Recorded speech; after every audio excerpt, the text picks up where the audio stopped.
नमस्कार, आदाब, सत श्री अकाल। एक बार फिर आपका साथी अपने सहयोगी मिराज के साथ आपके बीच मौजूद हुआ है जुर्म की दुनिया की 5 बड़ी खबरों को लेकर, जिसमें पहली बड़ी खबर हम बताएंगे भारतीय सेना से जुड़ी हुई।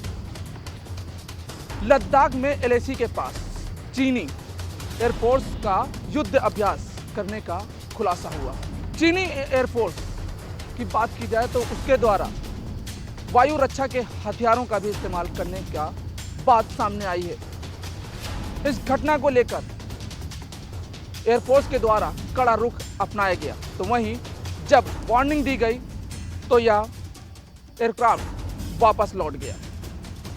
बताया जा रहा है कि चीनी एयरक्राफ्ट इंडियन एयरफोर्स की पोजीशन को देखने के लिए आया हुआ था।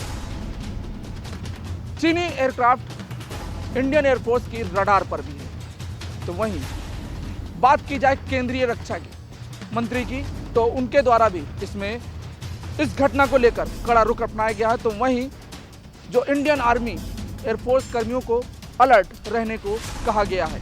दूसरी बड़ी खबर आल्ट न्यूज के हेड मोहम्मद जुबैर से जुड़ी हुई है, जिसको सुप्रीम कोर्ट ने 5 दिनों की अंतरिम जमानत दी है।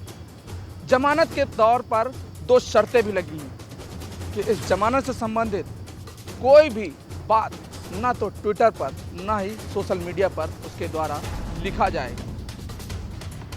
जुबैर पर आरोप है कि उसके द्वारा कई अभद्र भाषाओं का इस्तेमाल करते हुए माहौल को बिगाड़ने की कोशिश की गई थी। बहरहाल सीतापुर केस मामले में अभी मामले की तफ्तीश चल रही है। बहरहाल सुप्रीम कोर्ट की तरफ से उनको राहत दी गई है। तीसरी बड़ी खबर जापान से जुड़ी हुई है, जहां पर इलेक्शन कैंपेन के दौरान शुक्रवार को शिंजो आबे के द्वारा भाषण दिया जा रहा था। उसी दौरान पीछे से उनके 42 वर्षीय हमलावर ने उन पर गोलियां दाग दी। 2 गोलियां लगने के बाद वह जमीन पर गिर गए थे। कुल टोटल उनको 6 गोलियां मारी गई थी। हमलावर को मौके से ही गिरफ्तार कर लिया गया था। बताया जा रहा है कि वो जो हमलावर था, हमलावर शिंजो आबे की नीतियों से नाखुश था, जिसको लेकर के ही उसने इस घटना को अंजाम दिया। बताया गया है कि हेलीकॉप्टर की मदद से नारा के मेडिकल यूनिवर्सिटी उनको ले जाया गया, जहां पर 6 घंटे तक जो मेडिकल टीम थी वो उनको बचाने की काफ़ी कोशिश करती रही। उसके बाद उन्होंने इलाज के दौरान दम तोड़ दिया, जिसके बाद से काफ़ी लोगों में शोक भी व्याप्त है। चौथी बड़ी खबर सुप्रीम कोर्ट से जुड़ी हुई। जी न्यूज़ के एंकर रोहित रंजन के खिलाफ जिस तरह से गिरफ्तारी को लेकर 3 राज्यों की पुलिस काफ़ी कोशिश कर रही है गिरफ्तारी को लेकर, उस पर सुप्रीम कोर्ट ने गिरफ्तारी न करने का आदेश भी दिया है।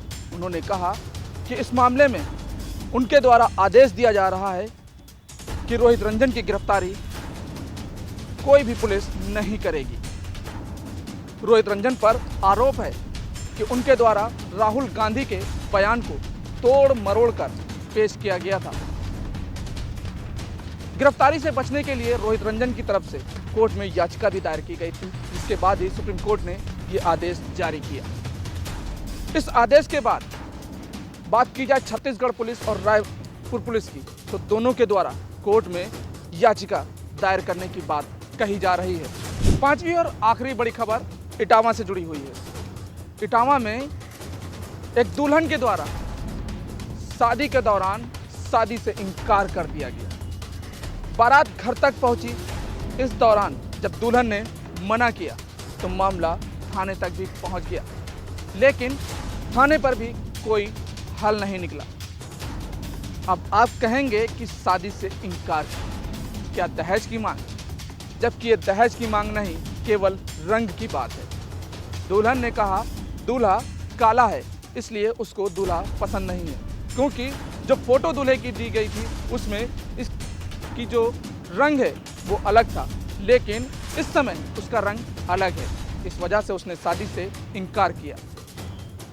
बता दें बारात भी बाकायदा बैंड बाजे के साथ दुल्हन को लेने पहुंची हुई थी, लेकिन निराशा हाथ लेकर वापस लौट गई। जुर्म की दुनिया की इसी तरह की 5 बड़ी खबरों को जानने के लिए जुड़े रहिए #भारत पर अपने साथी कलीम के साथ।